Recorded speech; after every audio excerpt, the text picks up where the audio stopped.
their social system run under the idea that group decision is preferred. We have like what we call musyawarah, gotong royong, or like majority rules. That's the very simple word, as they say. All this be discussed in detail as this webinar in progress. Indonesia and the Philippines share countless commonalities which earn each other's trust and support, while their differences earn each other respect. Through the years, their relationship was made stronger to withstand the test of time. Indonesia and the Philippines celebrated its 70 years of diplomatic relations in November 2019. This year is going to be the 72 years relationship between Indonesia and the Philippines. The 70 years of friendship has done both countries good, well, not good, but even better in terms of comfort and stability.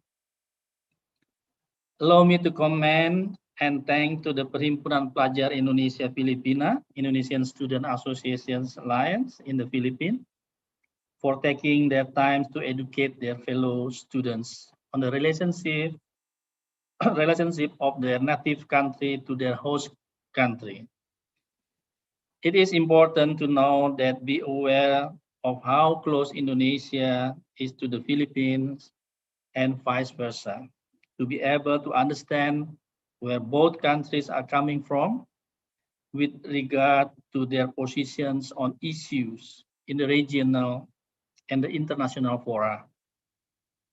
So may this webinar help you get a deeper understanding, and that in your own little way, you may contribute in strengthening the relationship of the two countries. So good afternoon, and once again, thank you. Thank you for the opportunity to speak before you. Thank you very much. Good afternoon. Thank you so much, Mr. Teguh. Before I give the event to the moderator, let us all open the camera to take a picture together.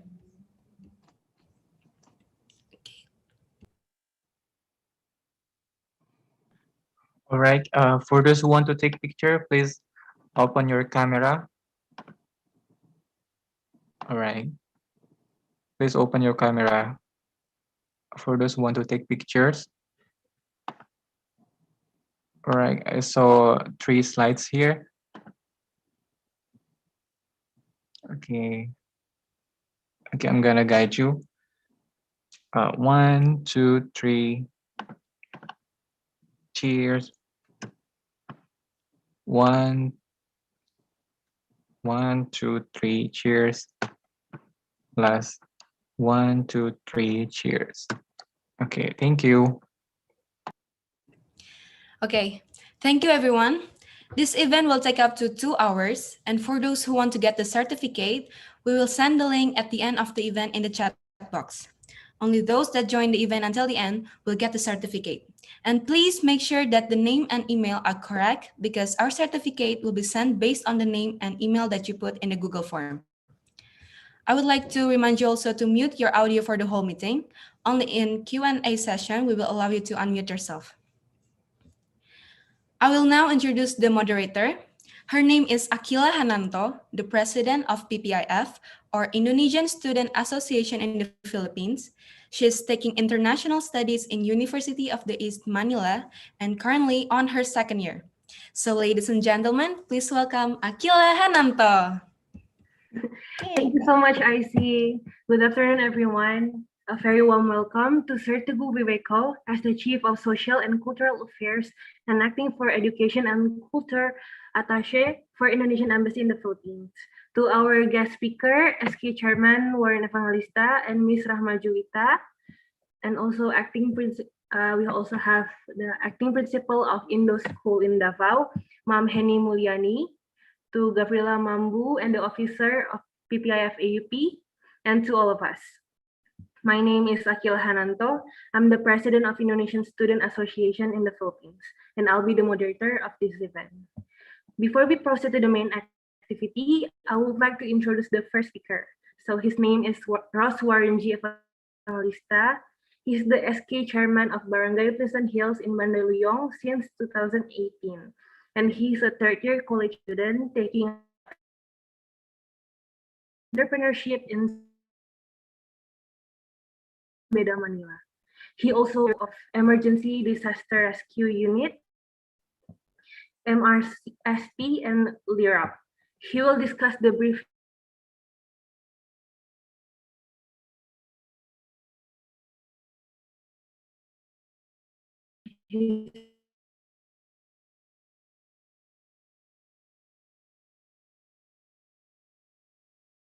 or in Tagalog. My team will help to translate it to our guest speakers. So now, please join me in welcoming Sir Warren Evangelista.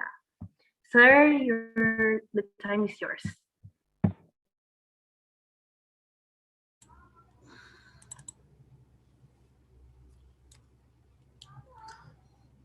It's okay now. Thank you for the introduction, Ms. Hananto. Again, I'm Ross Warren J. Evangelista, SK Chairman. Is the slide working? Okay. I'm SK Chairman Ross Warren G. Evangelista from Barangay Pleasant Hills, Philippines. First of all, I would like to thank the PPIF for inviting me in this wonderful webinar. But I would also like to thank all the participants who joined today's event. Our topic for today is Philippine society. Before I start today's webinar, I would like to give you a short word of wisdom. All worldly wisdom was once an unamiable heresy of some wise men, by Henry David Thoreau. Our topic for today comprised with these three major topics: Philippine geography, Philippine culture, and Philippine politics. Philippine geography. The Philippines is an archipelago comprised of 7,107 islands in the South China Sea, Philippine Sea, Sulu Sea, and Celebes Sea, along with the Luzon Strait. The topography of the island is mostly mountainous with narrow to large coastal lowlands, depending on the island. And here we have the map of the Philippines. The Philippines is divided into three major geographic areas: the Luzon, the Visayas, and the Mindanao.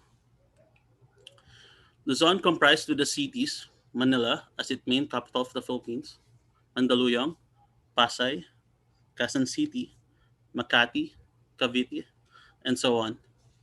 While the Visayas is compromised with its four major capitals, as Iloilo as its western capital, Cebu as its central capital, Samar as its eastern capital, Siquijor as its southern capital.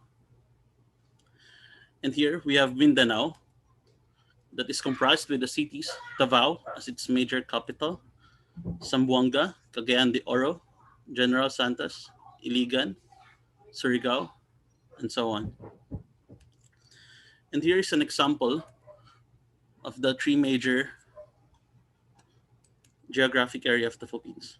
In the green area, you could see is the Luzon, and in the yellow part is the Visayas, and the red part is the Mindanao. Currently, the population of the Philippines is 111,046,938. We are currently number 12 in the most populous country, all in all. The climate of the Philippines is tropical marine with a northeastern monsoon and southwest monsoon, also known as El Nino and La Nina. El Nino. El Nino is a climate pattern that describes the unusual warming of surface water in the eastern tropical Pacific Ocean. It is also known as dry season. And here is an example.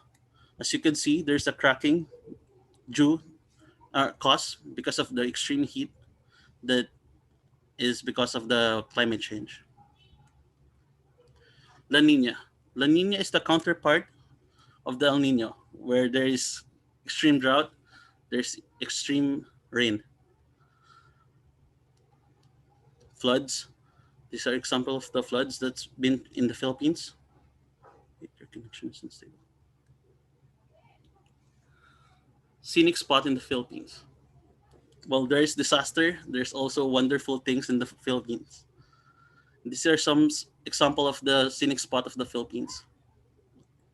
Rizal Park or Toloneta Park. Intramuros or the Fort Santiago. Boracay, White Sand Beach. Chocolate Hills, Bohol. And Banawe Rice Terraces. Our second topic for today is Philippine culture. The culture of the Philippines comprise a blend of traditional Filipino and Spanish Catholic tradition. The Filipino are family-oriented and often religious with an appreciation of art, fashion, music, and food. Filipinos are also hospitable. We are known to be sweet, caring, loving, and so on. These are just example of tradition and art and fashion. In the first picture, that is called mano. It is a sign of respect to the elderly. And in the second picture, could see a legendary tattoo artist in the Philippines. And in the fashion area, in the third picture, you could see the bara and saya. Bara is a normal traditional clothes for the guys, while the saya is the traditional clothes for the girls. Religion. The Philippines proudly boasts to be the only Christian nation in Asia. There's an 86% of the population as a Roman Catholic, and 6% belong to the various national Christian cults. Here in the Philippines, we don't discriminate different religion. You could always see that in this picture, there's the Muslim and there's the Christian Catholic, a Roman Catholic. And then in the middle, the fight for the anti-drugs and the anti-terrorism, both religion joined force together to act against terrorism. Philippine politics. The politics of the Philippines takes place in an organized framework of presidential, representative, and democratic republic, whereby the president is both the head of the state and the head of the government within the pluriform multi-party system. Elections are administered by an independent commission on election every 3 years starting 1992. Held every second Monday of May, the winner of the election takes office on the following June 30. Local government is produced by local government units, or also known as the LGU, from the province, cities, municipalities, and barangays, while mostly regions do not have politics power and exist merely for administrative process. Here you can see the NGU as its national government unit. There is the president, the vice president, the Senate, where there's the Senate president as its head, and the Congress, where the Speaker of the House is the head. And in the LGU part, we have in the rural area, there's the governor, vice governor, mayor, vice mayor, councilor, barangay captain, and under the barangay captain, there's a barangay council and the SK chairman. In the urban area, however, they don't have the government and the governor and the vice governor. They only have the mayor and so on. And our president today is known as Rodrigo R. Duterte. Is from the Mindanao. And our vice president is known as Leni Robredo, as its 14th vice president of the Republic of the Philippines. And here's the Senate president, Vicente Soto, or known as Tito Soto. and our Speaker of the House, Honorable Lord Alan Velasco. Thank you. That's all. If you want to follow our barangay page, we could find us in the Facebook. You search Barangay Pleasant Hills. And also, if you wanted to follow the PPI Filipina, you can search them in IG. There's PPI Filipina Official. That's all. Thank you. Thank you for the presentation, sir. Well, that was such an interesting topic about Philippines, and we definitely learned something. So, guys, if you have a question, you guys can just put the question in the chat box, and then we're gonna answer that. And our speakers will answer that during the question and answer session. So we still have one more guest speaker, but before that, we have a special performance from our VP in PPIF. Her name is Lydia Napitupulo. So, Kak Lydia.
This is a North Sumatran song from the island of Sumatra and the north part, so in this North Sumatra.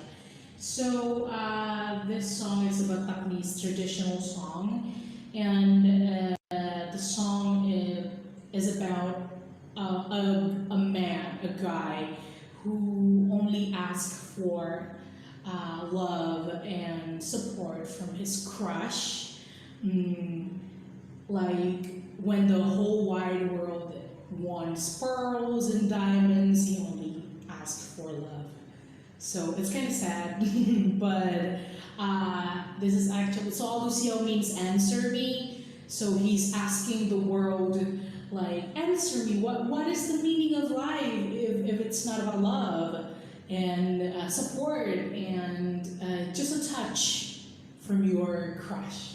Yeah, so yeah, let's dig into that.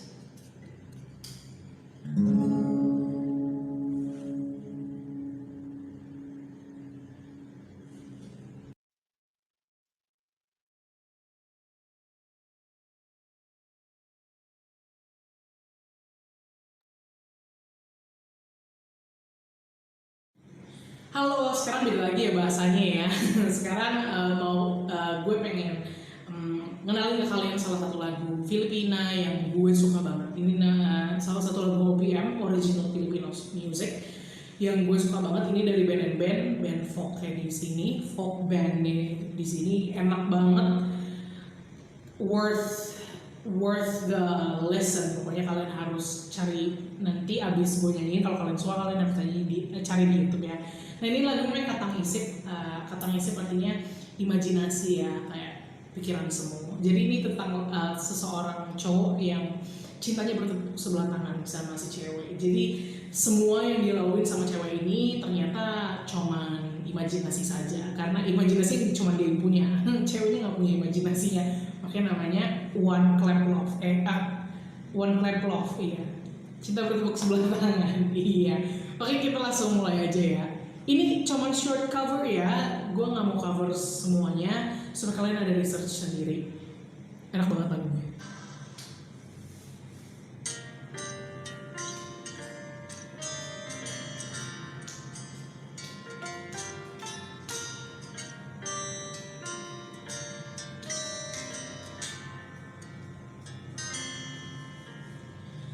Di bangga itong anyong gusto,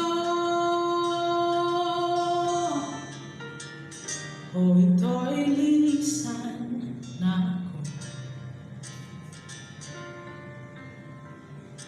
Mga alalay ibabaon, kalakipang tamis ng kahapon.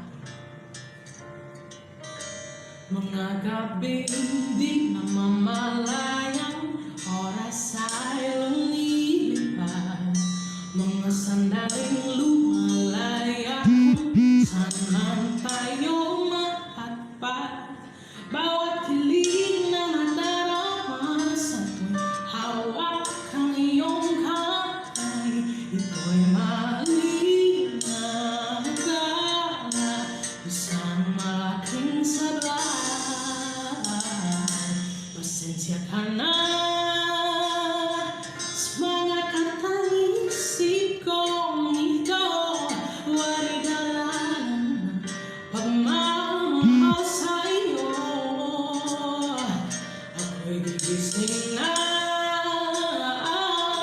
sa panaginip kong ito, at sa wakas ay kusang lalayo sa'yo.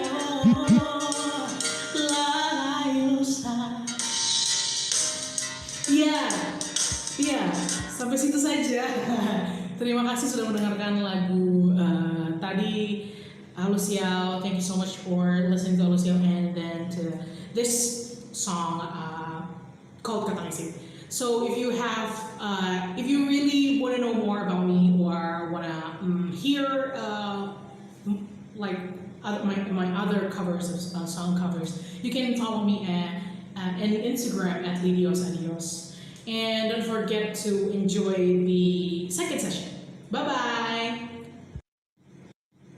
Halo, sekarang beda lagi ya bahasanya. Okay, wow, what a beautiful voice you have, Kalidia. I bet everyone has agreed with me.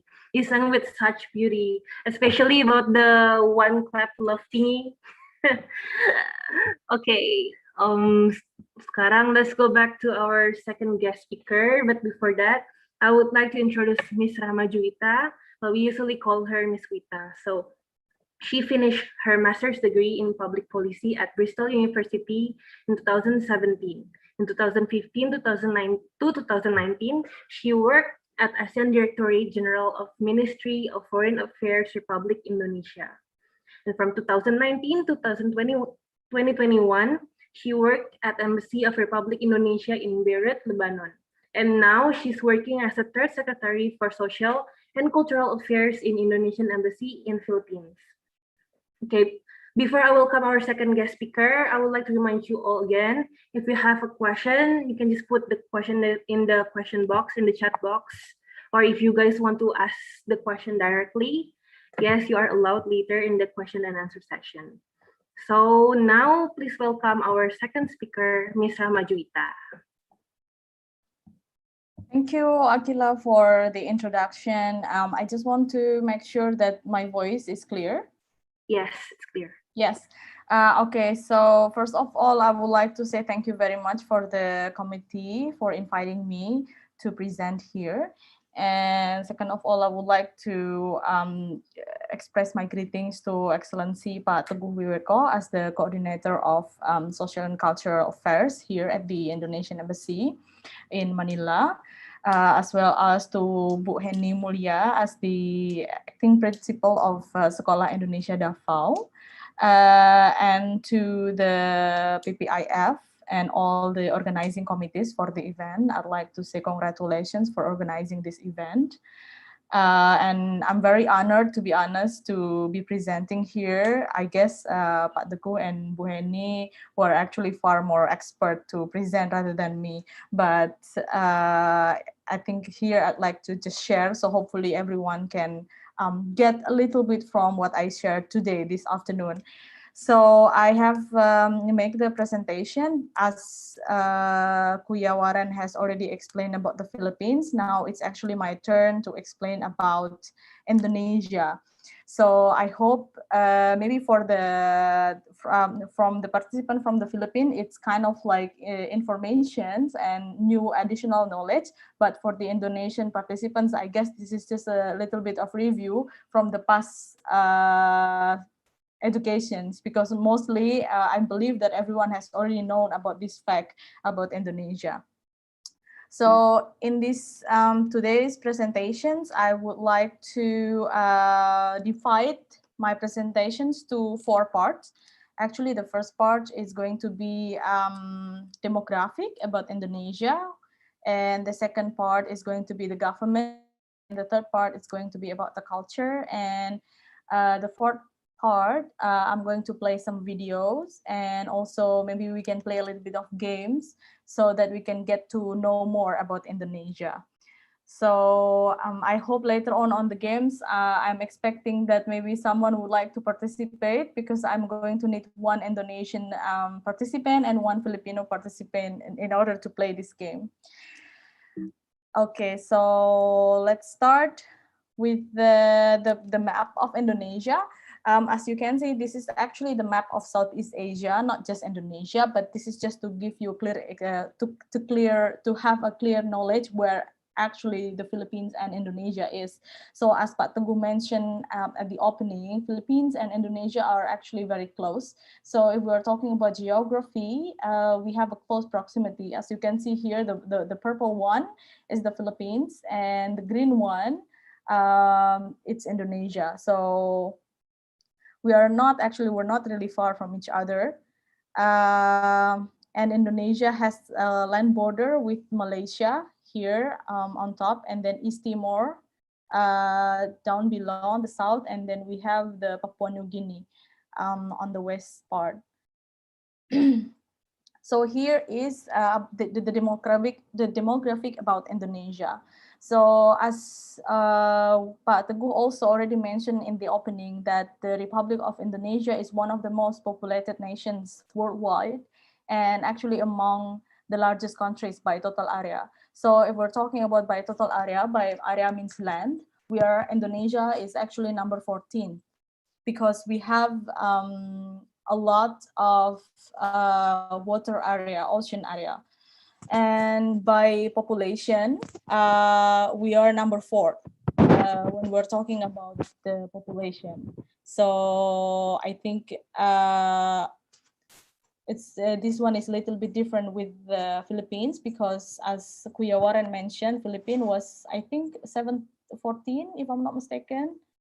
Or you can correct me, but the total populations are around 100 something, 110 for the Philippines, and meanwhile for Indonesia we have around 270 million actually. And the capital is Jakarta. We have one about 1.9 million of land area, and then the total number of the islands we have 17. So this is the part that is different from the Philippines. We are similar because we are archipelago. We are archipelagic country, but Philippines, I think, has around 7,000. Meanwhile, Indonesia has around 17,000. And among the 17,000, actually the 87% is uninhabited. So can you imagine the 270 million people of Indonesia actually only live in about 13% of the islands that we have. So moving on to talk about the ethnicity in Indonesia, we have our national slogan. We call it Bhinneka Tunggal Ika, which means basically unity in diversity. Why we call it unity in diversity? Because we have around 1,340 recognized ethnic groups in Indonesia. So the largest are Javanese, Sudanese, Malay, and Batak. So you can imagine, because we have over 1,000 ethnic groups, it's really diverse, that ethnicity in Indonesia. So you cannot, it's actually really common for us Indonesian inside of our country. When we introduce ourselves, we will always also introduce our ethnicity. It doesn't mean that we differ from each other, or it's differentiated between what ethnic group to another ethnic group. We are actually treating everyone the same. So our government, we do not differentiate between whether you are Japanese or you are Sundanese or Bataknese or Malay. So everyone is basically the same. Indonesia has over 300 local languages. So our national language is Indonesian language, but we have over 300.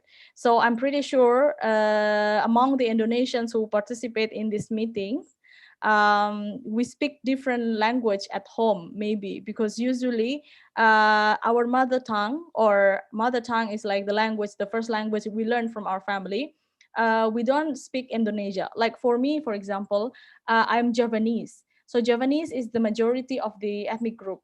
So I speak Javanese in my hometown. I grew up speaking Javanese. So Javanese is actually my first language. And then I learned Bahasa Indonesia, or Indonesian language, at school. So now we move on to talk about religion. 87% of the populations in Indonesia are Muslim, and about 10% are Christians. So the Indonesian constitutions guarantees religious freedom and also officially recognize Islam, Protestantism, Catholicism, Buddhism, Hinduism, and Confucianism. So it's a bit different than here in the Philippines, because as Kuya Warren mentioned, majority are Christian and Catholic. Meanwhile, in Indonesia, we're Muslim majority. But we're also similar in terms of diversity, because we consist of different religion, and these 6 religions, we live side by side, we coexist, and we are treated the same way in our government. So that was a little bit about Indonesian demography. And now we are going to talk about the government system. Indonesia is a unitary state with the broad regional autonomy. So sorry, this one is a little bit. So the unitary state places the central government as the highest authority, while its administrative regions only exercise authority delegated by the central government. So basically, the head of the government, which is the president, delegates the authority to the head of central government. But it doesn't mean that central government can make their own rule without being compliant with the central rule. Generally, the administrative or the government, the local government, they can create their own local regulations. But each regulations which is created or established by the local government, they should be compliant or in hand with the central government's regulations. Administrative regions within Indonesia are currently divided into 34 provinces. So it's different because here in the Philippines, you are divided to 3 different areas. Meanwhile, in Indonesia, we are divided into 34 provinces. And the most populated provinces are West Java, East Java, Central Java, North Sumatra, and Banten. So you might be thinking why Java Islands are among the most populated provinces. Yes, because as I mentioned before, we have around 17,000 islands, but actually around 50% of the population live in Java Island. So you can imagine that Java is very dense and very populated. Meanwhile, in the other part of the Indonesia are less populated if it's compared to Java. North Sumatra are number 4, and then Banten are number 5, and then etc. And then we have, so this is, I mentioned in here just to give you the elaborations or description about the system, because there the provinces are governed by a governor. So the head of the province's government is governor, and below the governor, below the provinces, we have kabupaten or kota or regency or city, which is head by a mayor or bupati. And then after the kabupaten, we have kecamatan. That's in Indonesia, we call it kecamatan, or we have we call it sub-district, more or less, which is head by a camat. I cannot really translate what camat is in English because I don't think we have the equivalent. Maybe the head of the sub-district. And then below the sub-district, we have kelurahan or the village, which is headed by kepala desa or lurah. So next we have presidential system is a state system led by the president. The president is the head of the state and the head of government. The president and the vice president are elected by the people through general elections. So as we mentioned earlier, as Pak Teguh mentioned earlier, that in the presidential system in Indonesia are elected directly by the people through general elections, and the election is conducted every 5 years. So the president can run maximum to 2 terms. So one president can govern up to 10 years if he is re-elected in the second elections. Now we are talking about the parliament in Indonesia. So parliament in Indonesia comprises of 2 houses, which are House of Representative, or DPR. DPR is like the Indonesian version, and the regional representative of the council. The member of the House of the Representative consists of 560 members, and the member of Regional Representative Council consists of 132 members. And both of these houses are actually the member of the People Consultative Assembly that convene at least once in 5 years.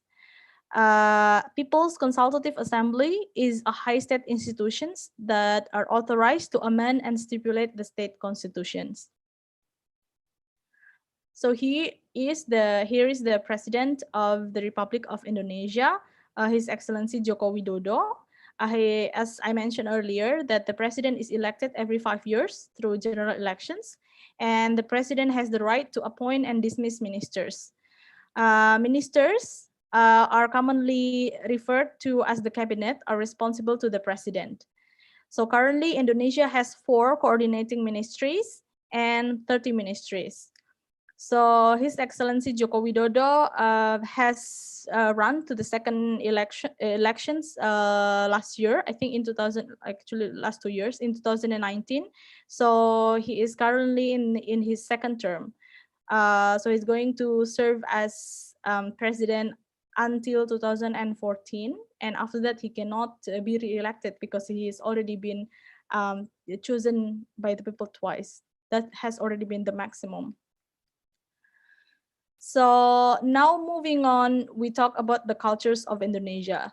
Well, actually, when we talk about the cultures of Indonesia, it's a little bit different and it's a little bit complicated because, as I mentioned earlier, we have around 1,340 ethnic groups in Indonesia, and each ethnic groups, they have different cultures.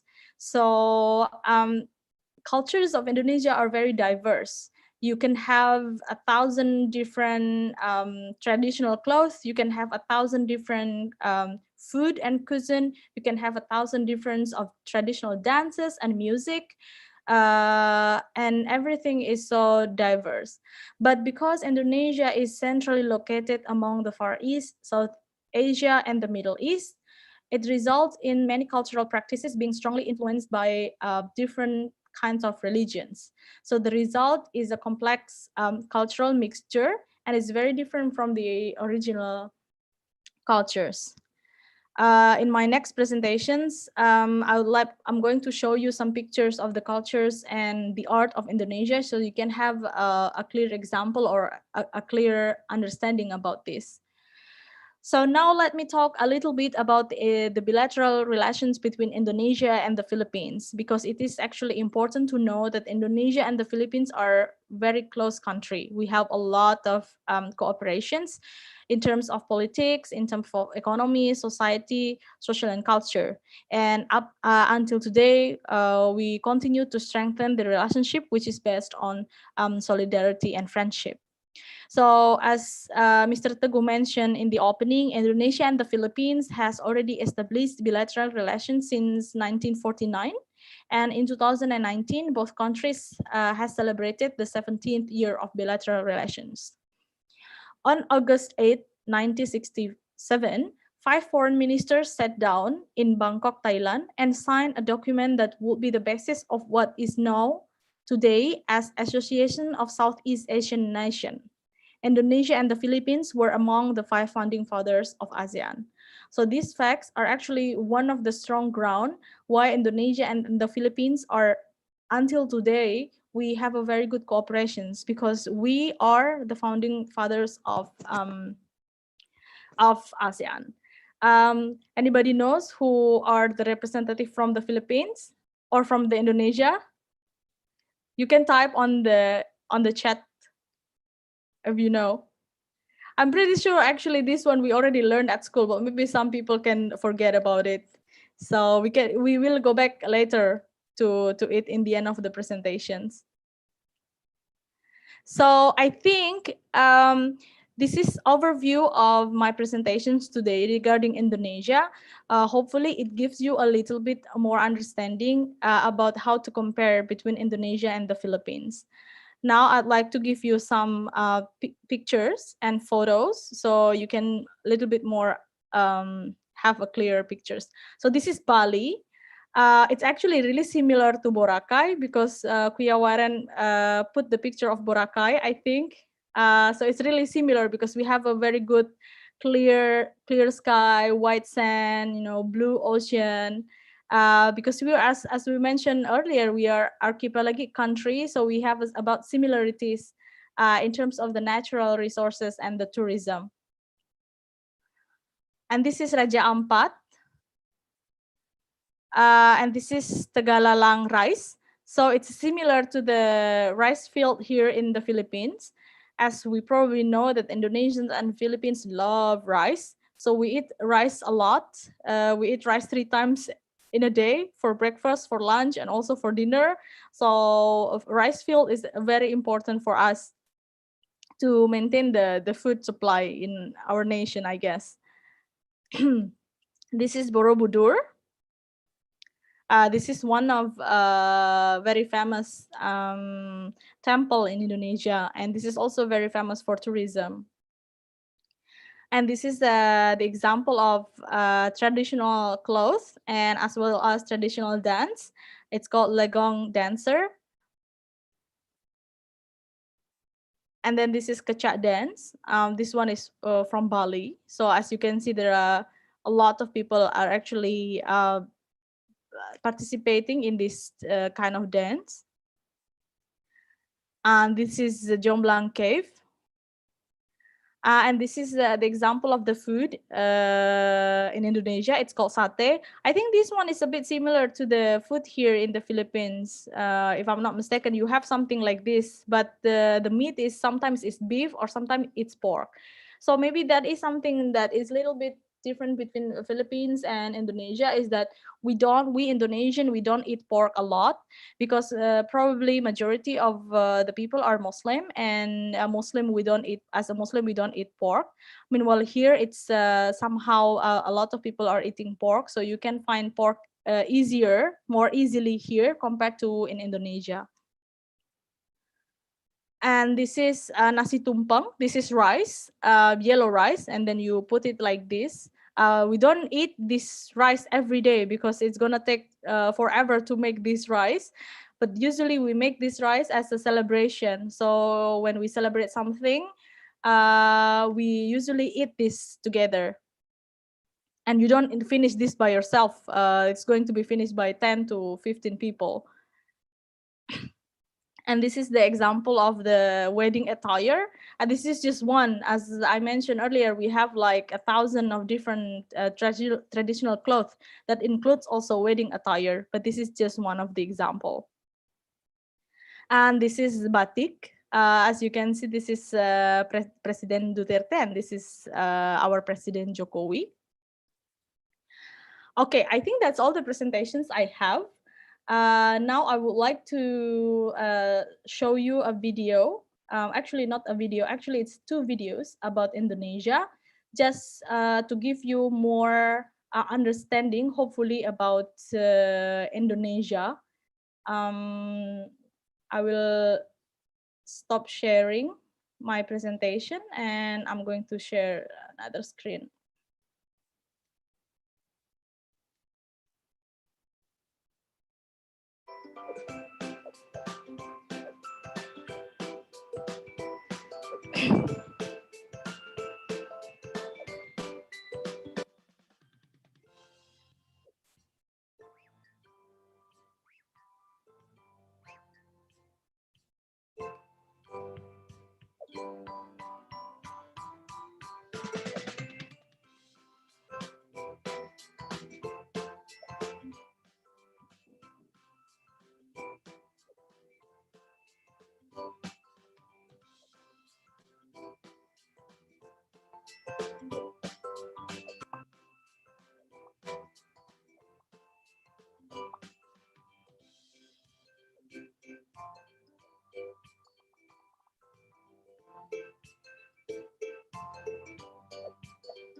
I see trees of green, red roses too.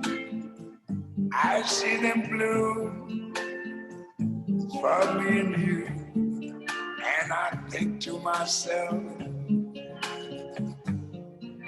what a wonderful world.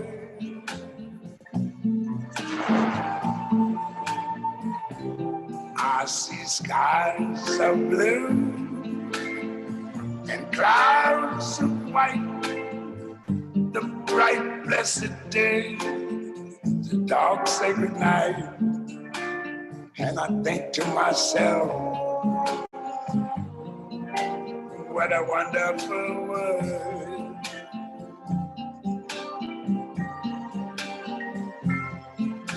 The colors of the rainbow, so pretty in the sky, are also on the faces of people going by. I see friends shaking hands, saying how do you do. They're really saying I love you. I hear babies cry, I watch them grow. They learn much more than I never knew. And I think to myself, what a wonderful world. Yes, I think to myself, what a wonderful world.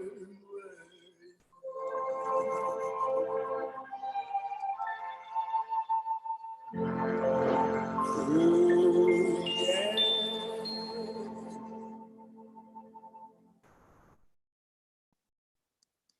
Okay, those are the videos that I play. I think for the presentations, I would say that's all I have. As I mentioned earlier, in the end of my presentation, I would like to have a game. So for this game, I'm going to need the help and actually the participations of 2 persons, one from Indonesia and one from the Philippines. This is a very simple game. It's not something that you have to think hard. It's just for fun. And hopefully this game can make us understand more about the similarity of both countries. So for those who would like to participate, I'm going to ask the help to open the video and to turn on the speaker, because we are going to need the live participations. So maybe Akila, you can help me to find someone who would like to participate. Sir Alfindo Nabariba, do you want to ask or do you want to play? I wanna X. Oh, okay. For the question, we're gonna open the question and answer. We're gonna have the question and answer session later. So we're gonna play the game first. So you wanna play Okay. I think it's okay. You can play and ask questions. It's not limited. It's not something that you have to choose. Would you like to play? I would like to play too. Yes, and I don't take no as an answer. So what's sorry, Alvin? Can I call you Alvin? You can call me Alvin. Yes. And from the Indonesian one? Kiki from SED. I'm sorry. If you wanna play. I'm from Indonesia. I'm from Indonesia. Yes, I mean from the Philippines, sorry. Kiki from SED. She said she wanna play too. Who? Sorry? Kiki. Kiki Chloe. Do you wanna play? You can unmute yourself.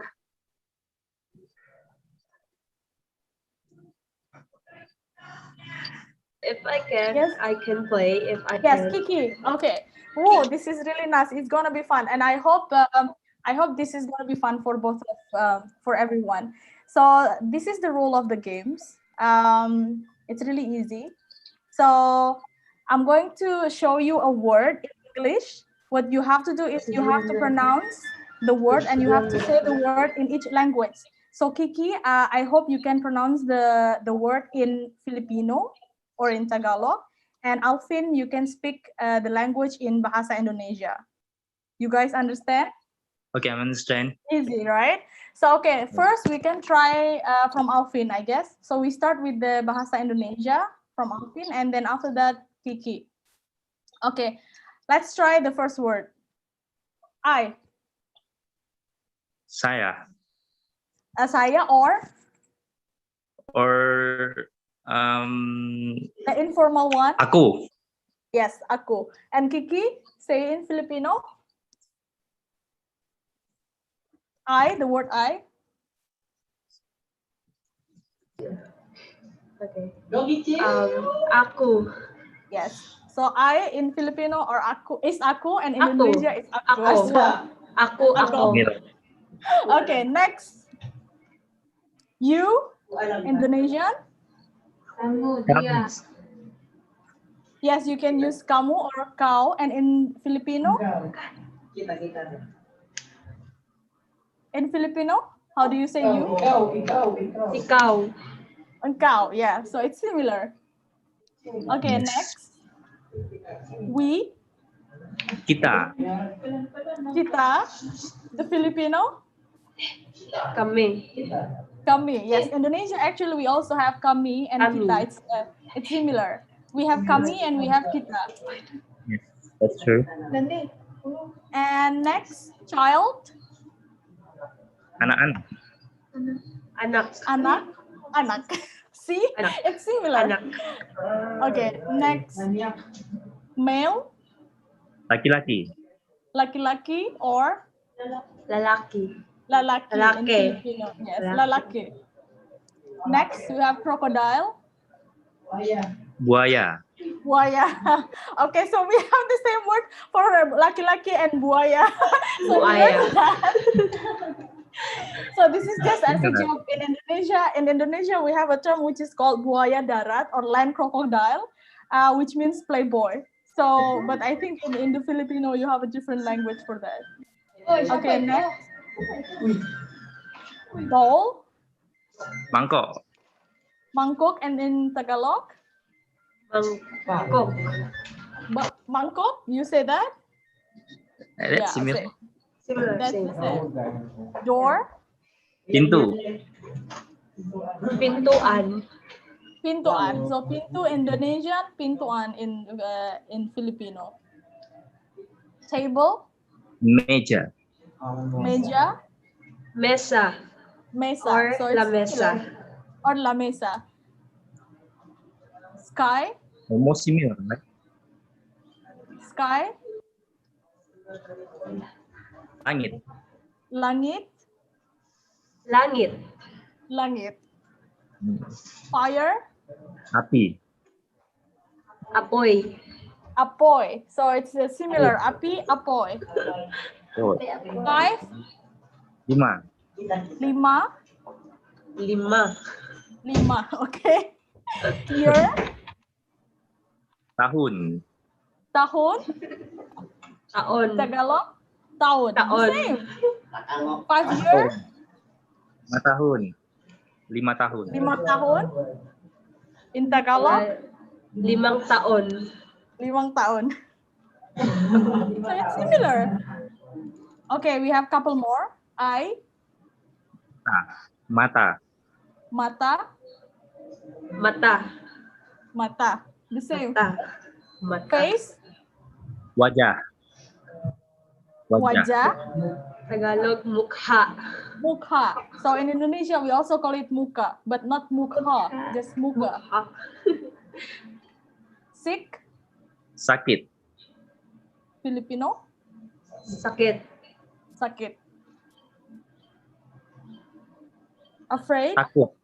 Takut. takut, Takot. takut. Takot. And okay, this is actually tawa or laughter. In Bahasa Indonesia as well, we call it tawa, and in Tagalog also you say tawa, right? Yes. Which means That's laughter. Yeah. Laughter. Yeah. Yeah, yeah. Okay, so this is the last one. How do you say congratulations? Terima kasih. Selamat. Okay. Terima kasih. Selamat. Terima kasih. Selamat. So in Indonesia, congratulations, we say it selamat. Selamat means congratulations. But in Tagalog, you say selamat means thank you, right? Yes. How do you say congratulations in Tagalog? Selamat. Selamat as well. Selamat. Okay, so it's the same. Yes, I think that's all of my presentations for today. I hope it can help you understand more about Indonesia. If you have any questions, don't forget to put it on the chat. If I cannot answer, probably I can get back to you later, or I'm going to ask you the help from Pak Teguh or Bu Heni to also answer. Okay, good afternoon, everyone. Okay, thank you so much, Juwita and Kichi and Alfindo for joining the game. So we're now in the question and answer session. So I'm gonna remind you guys again, if you guys have a question for our speakers, you can just write it in the question box in the chat box. You guys can ask in Bahasa or in Tagalog, and me and my team will help to translate it. And if you guys want to ask the question directly, you may type your name and say you want to ask the question directly. So Kak Alfindo wanna ask directly, right? I wanna ask. Sure. Okay, I would like to ask about Philippine and Indonesia relationship, about mitigation, about maybe hazard mitigation in Indonesia and Philippines is often happen. And did Indonesian and Philippines have a research for new technology to get mitigations in hazard? Both of them, I mean. Thank you.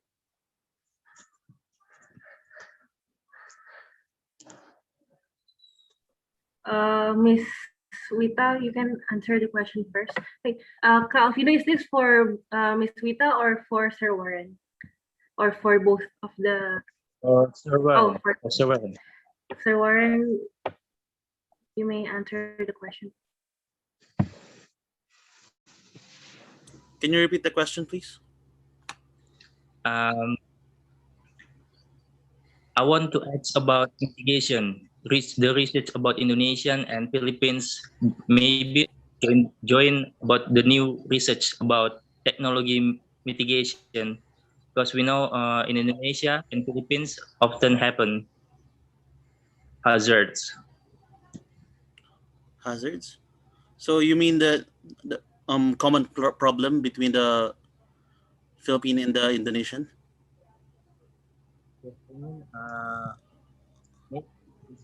For Indonesia has, Wait, I couldn't hear you that much. I mean, like MOU. Is there MOU? Oh, okay. I get it. So basically, correct me if I'm wrong, but you're looking for research. Is there any joint research about hazard between Indonesia and Philippines?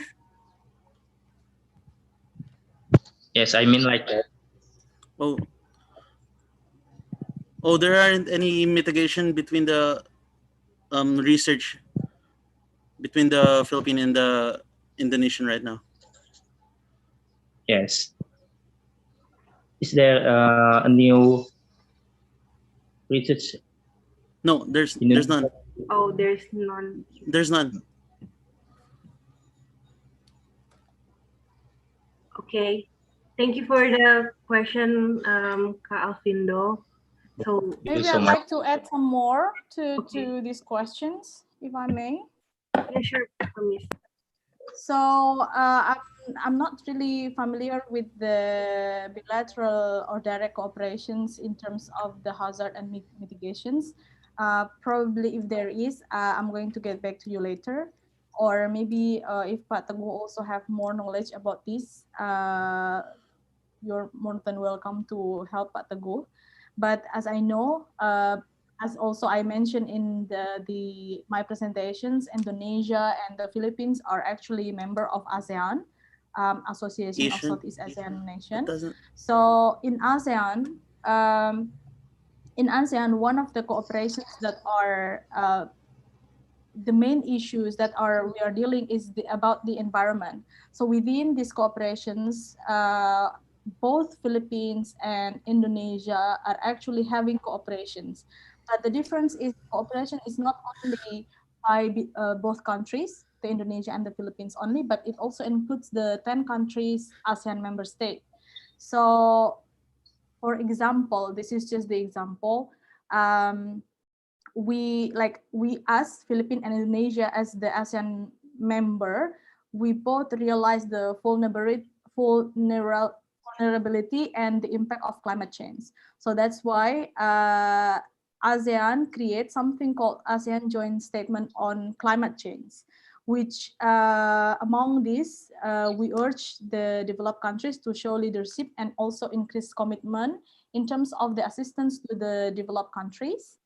And inside of this joint statement on the climate change, part of it is that we talk also about the adaptations, the mitigations, the loss and damage, the technology development, and stuff like that, dealing with the environment and the climate change. I think there are some other regulations, or there are some other cooperations dealing with environment, hazard as well, and disaster management as well. But this one comes under the cooperations, or under the ASEAN corridor. I think that's what I can understand. Even though I think it's going to be a good idea as well if we can have maybe cooperations, like direct cooperations between Indonesia and the Philippines. But so far, I think the cooperations between or under the ASEAN corridor is quite good for both countries, Indonesia and the Philippines, because we can also feel the, what do you call it, like we can also have the direct impact from all of these ASEAN cooperations. I hope that explains. Okay, thank you for your explanation. Thank you, Ms. Juwita and Sir Warren, and also thank you for Alfindo. So we're gonna go next to the next question. So this question is for Sir Warren. So the first question is, as Indonesian lives in Philippines, I saw many jeepneys here. For me, jeepney is unique transportation from Philippines. Oh, so wait, I'm gonna explain first to the Indonesian. So guys, jeepney is like angkot. It's like the transportation. It's the transportation there, but the difference is like angkot. We're using, in telling people where's the destination, we're using the color, right? Jadi angkotnya warna-warni, warna hijau, warna biru. But in Philippines, they're using like a board to telling people where the destination of that jeepney. So I'm gonna ask Sir Warren, could you tell us a brief history of jeepney? Jeepneys originally originated from the American colonial. It is the use of transport during the World War II, and as time goes on, jeepney was made to be a public vehicle for the commuters in the Philippines. That's all. Okay. Thank you, sir. I'm gonna remind you guys again, if you guys have a question, you can put it in the question box. There's a question again for Sir Warren from Roland Felix. So I would like to ask about the education system in the Philippines. Since education is part of the and government's plan to develop the country too, how's the curriculum there? Oh, the curriculum in the Philippines is based on the K-12 enhanced basic program. K stands for kinder, and the 12 refers to the succeeding 12 years of basic education. In the first 6 years, it's called the basic education, while the next 4 years is the junior high school, and the next 2 years is the senior high school. That's all.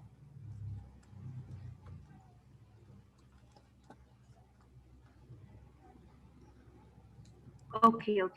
Thank you, Roland Felix, for the question, and Sir Warren for the answer. Now, for Ms. Juwita, we also have a question for you. So, Indonesia was occupied by Dutch for 300 and more years. What was the cultures or things that are left by the Dutch that the Indonesian can still feel even until right now? I'm sorry, what are the what? Cultures? Yeah, cultures or things that are left. From the Dutch colonialization? Yes. That Huh. the Indonesian can still feel it until right now. I don't know. Well, maybe you guys can also answer these questions as you are also Indonesian. But I don't really feel the cultures of the Dutch colonialism.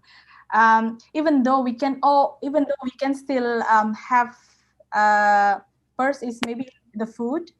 We know that there are a lot of Indonesian food that we thought it is Indonesian food, but actually it's like the Dutch food. So the influence of the Dutch that is incorporated to our culture. From the food, for example, we still have, like, for example, bitterballen. I don't know if you guys know bitterballen. So bitterballen is very famous in Indonesia. It's like a ball. It's made of meat inside and cheese and tomato. In my entire life, I thought bitterballen was Indonesian food, but turns out bitterballen is actually Dutch food because it's also very famous there in Dutch. Another one was in Indonesia, we have this very famous kue, which is called lapis legit, if you know lapis legit. So actually, like, lapis legit is also from the Dutch. It's called spekkoek. So one time, actually, I brought lapis legit to the Netherlands because I somehow stayed in the Netherlands for a couple of times. I brought this lapis legit because I really like lapis legit. And when I came there to the Dutch, my friend told me that, oh, you brought this spekkoek. This is like the Dutch cuisine. So maybe this is the example of how the Dutch influence are still remaining up until today in Indonesia. Other than food, I can tell the language. A lot of Indonesian words are actually derived from Dutch word, something like office or kantor. It's actually also from Dutch. And some other are like wastafel. It's like there are some words that are now we are still using it, and it's Indonesian, and it's actually from Dutch. We also have quite a big influence in terms of the tourism. I think like a lot of buildings that are like old buildings. It's actually like the heritage from the Dutch colonial era, and now it becomes one of the major tourist attraction. In Jakarta, we have Old City or Kota Tua. In Semarang, we also have Kota Tua.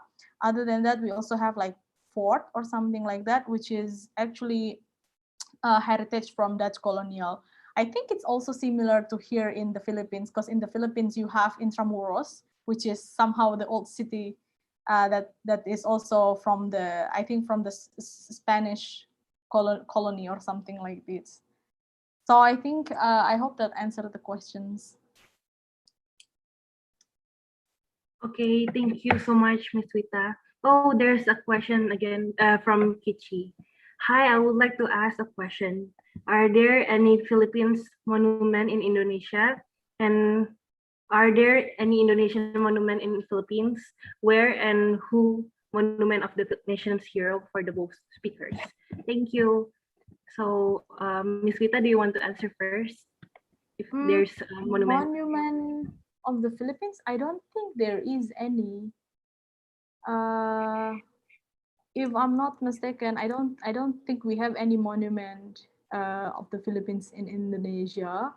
I don't see as well any monument of Indonesia here in the Philippines. I don't know, maybe if someone knows more about this, I'll be happy to know. Actually, there is in Manado, in Sulawesi. There's a monument Rizal. Okay, yes.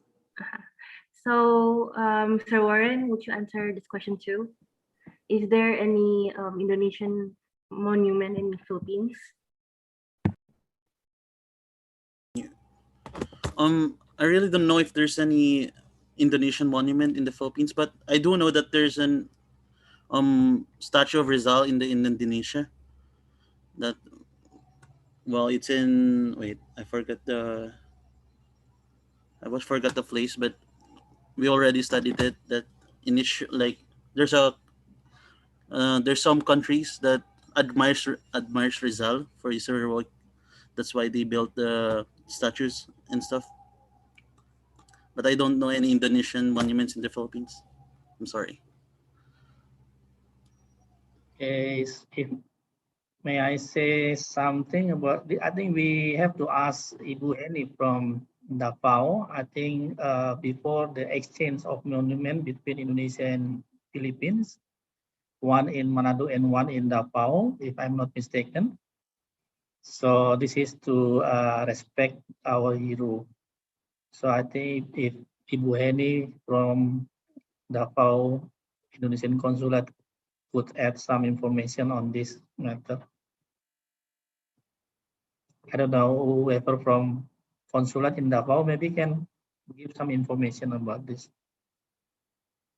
Because we also have a plan to what we call rehabilitation of this monument and park, both in Manado, I mean in honor to the Philippines, and in Davao to honor from the Indonesia, I think. I don't think Mom Henny is in the room right now, sir. Oh, okay. So I just get some very light brief information about that. Thank you. Thank you so much, sir, and Sir Tugu and Sir Warren for the answers. So there's another question for Sir Warren. Many Filipinos are good in English. Could you tell us how the history was and how the government support their people to have it? It started when the American abducted the Philippines. It's in the past. The American abducted because actually they bought it from the Spanish colonials, and until now we're under the U.S. government, but it's like a how do I say this? We have our own president, so that we could like control our own Filipino. We have our own human rights, I guess. And from that, we were like instigated to study the English, and that's all. Okay, thank you for the answer, sir. There's another question for Juwita. Okay, with its rich culture, how Indonesian promote it to other countries?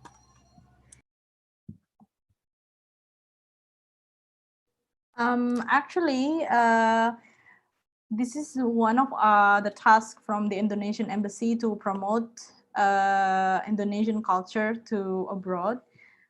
Maybe just to give a little bit of explanations, so myself and Pak Teguh, both of us are actually in the social and cultural affairs, in which one of the tasks is to promote Indonesia to abroad or to the country where we are accredited to. So we did a lot of different ways in promoting Indonesian culture. For example, through Indonesian festival, through maybe movie screening.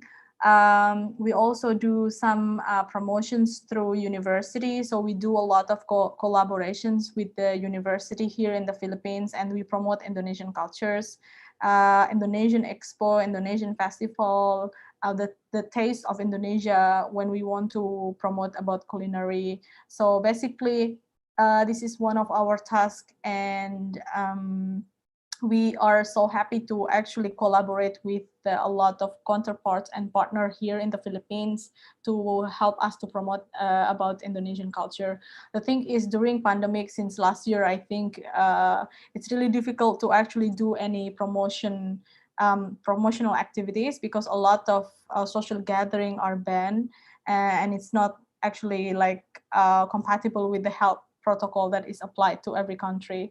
So we kind of move the way we do the promotions from the actual physical activity to webinars or to online meetings. So as I know, like we have already conducted like the culinary class, for example, where one of our Indonesian chef actually teach people how to cook through webinars, through meetings.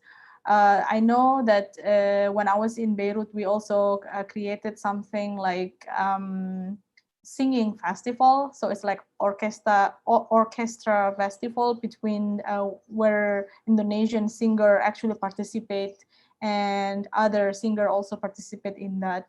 So here in the Philippines, we also do a lot of online activities since 2020 because of the pandemic.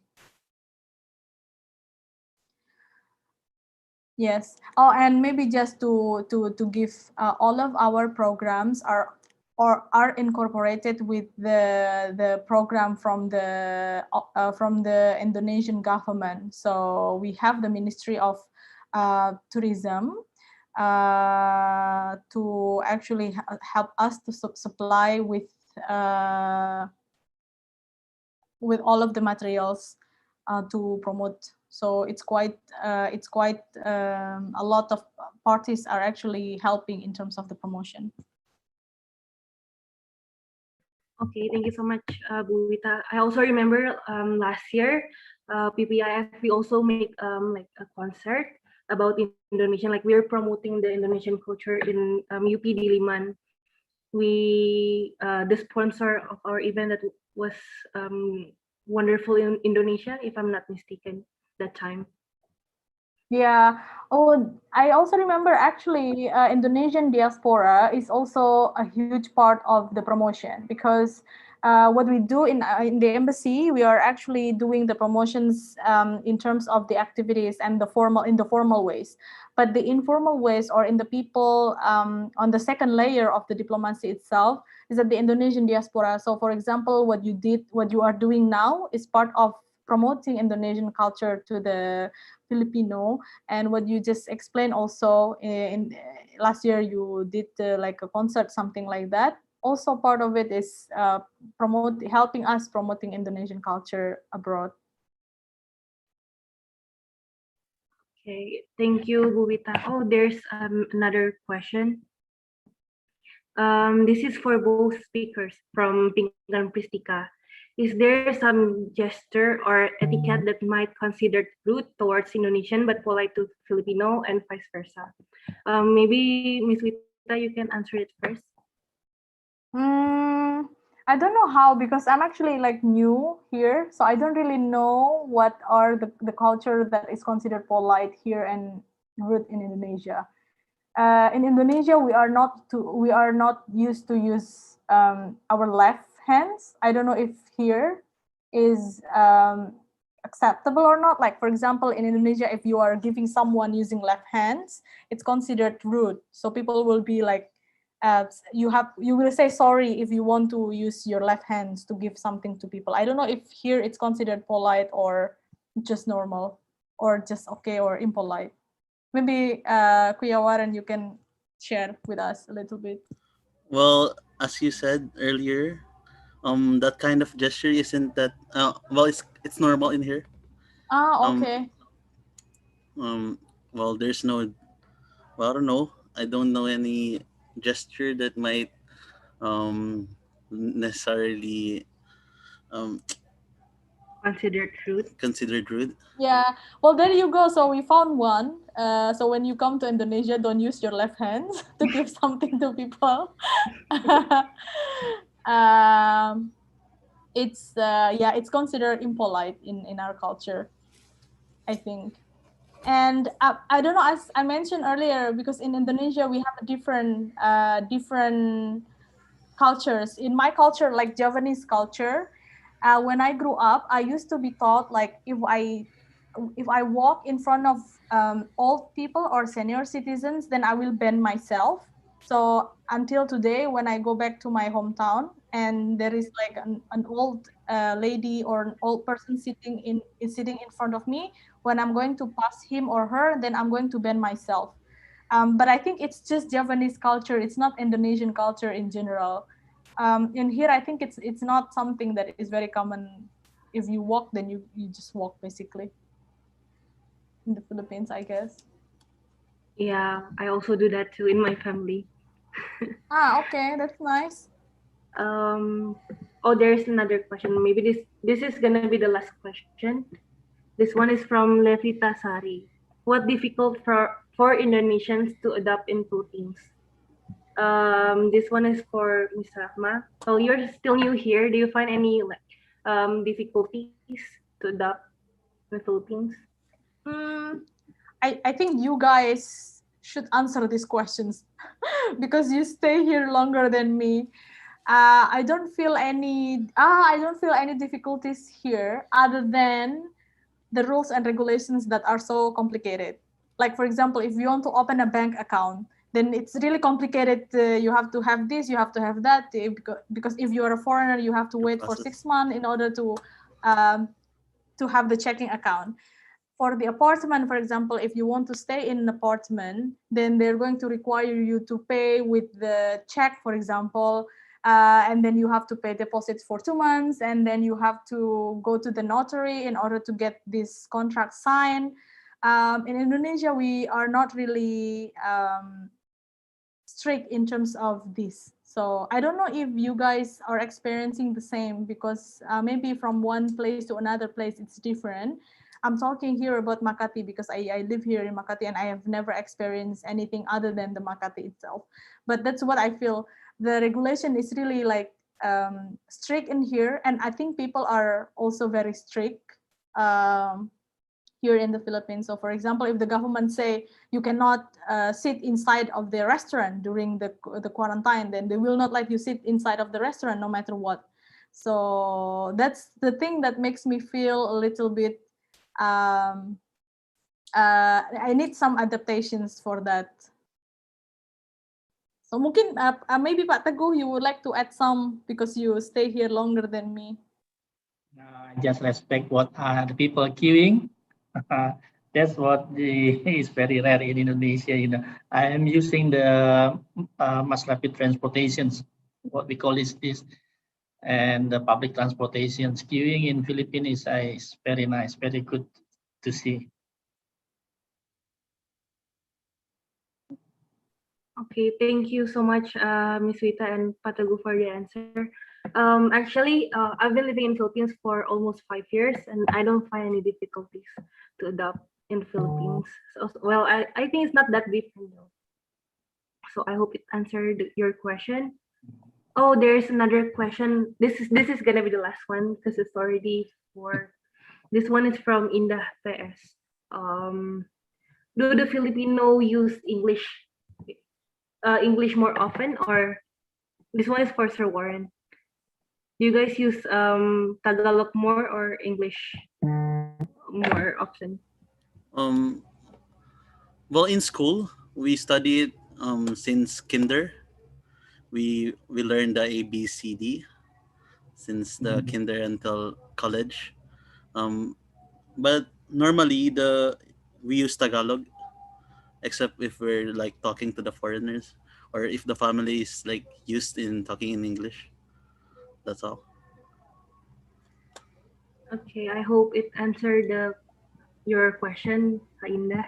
So it's already the last question, and we're at the end of the event.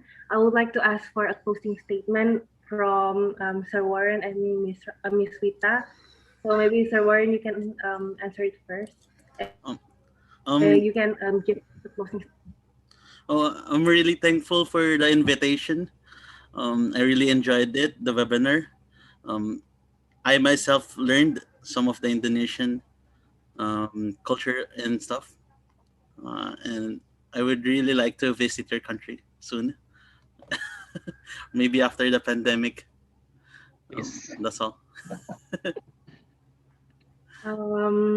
Miss Juwita, you may give your closing statement for all of us.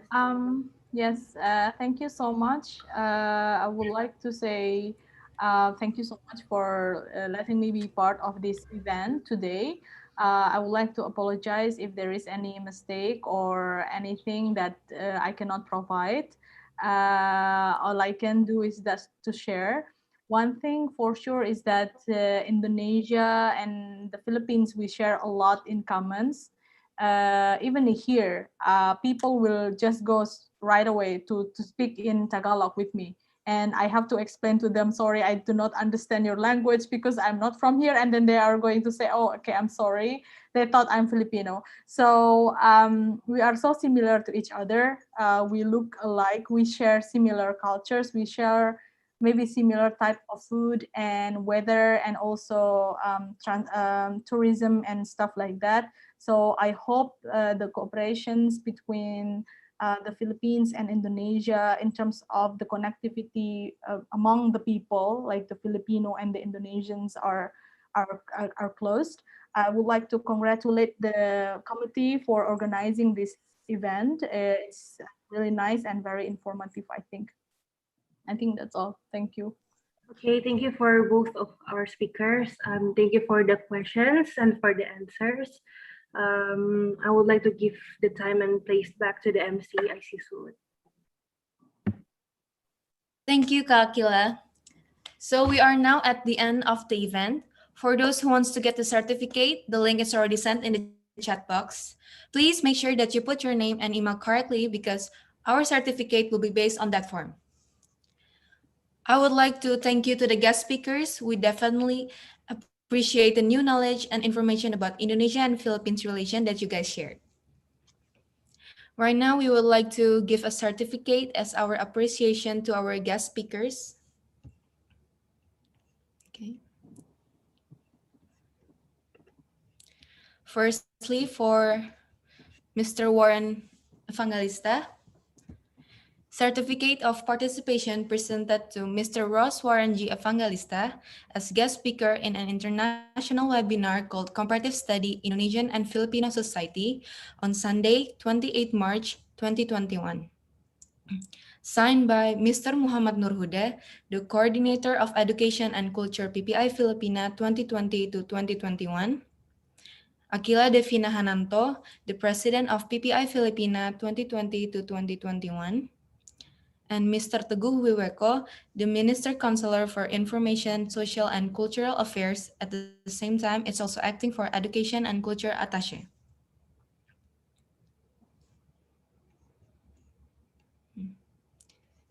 The next certificate. Oh. Okay. The certificate of participation presented to Ms. Rahma Juwita as guest speaker in an international webinar called Comparative Study, Indonesian and Filipino Society on Sunday, 28 March 2021. Signed by Mr. Muhammad Nurhuda, the Coordinator of Education and Culture PPI Filipina 2020 to 2021. Akila Devina Hananto, the President of PPI Filipina 2020 to 2021. And Mr. Teguh Wiweko, the Minister Counselor for Information, Social and Cultural Affairs. At the same time, it's also acting for Education and Culture Attaché. Thank you so much once again to Mr. Warren and Ms. Juwita for the participation in this webinar. We are now at the end of our event. Hope you guys learned something today, and let's close the event with closing prayer. Let us pray silently based on our religion. You guys may start your prayer now.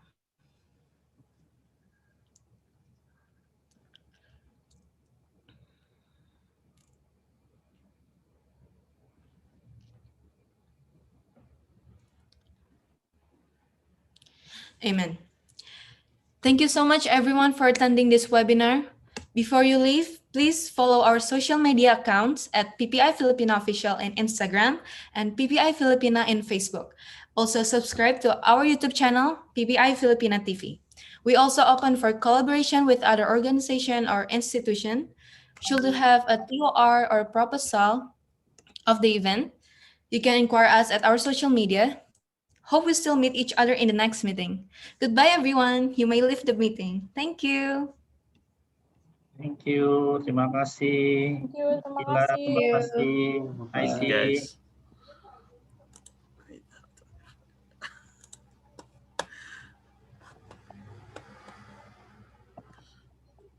Bye.